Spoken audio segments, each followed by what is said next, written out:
11 বছরের মাথা ধরা হলো এই একজন আসামি। তো আশা করি যে কষ্ট করছি বাজান যে বিচারটা পামু। তো আমার মেয়ের যেমনি হত্যা করছে আমিও চাই মেয়ের যে আমার মেয়ের এমনি করছে তারাও তো ফাঁসি চাই। আমি দেশবাসীও জানি কইতে পারে বলে তনু হত্যার ফাঁসি হয়েছে। আমরা খুব খুশি।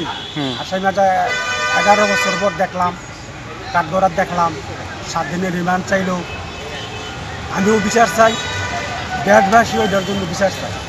এবং যে যেগুলো জায়গায় যাই দেশবাসী গেলে আমার জিজ্ঞাসা করি বিচারটা কে হইলো, বিচারটা কে হইলো, আমি কিন্তু বলতে পারি না। এখন বলতে পারবো যে আসামি ধরা পড়ছে, দেখা যাক কোর্টের, আমি কোর্টকে শ্রদ্ধা করি, কোর্টকে মান্য করি, কোর্টের উপর আমি শ্রদ্ধাশীল।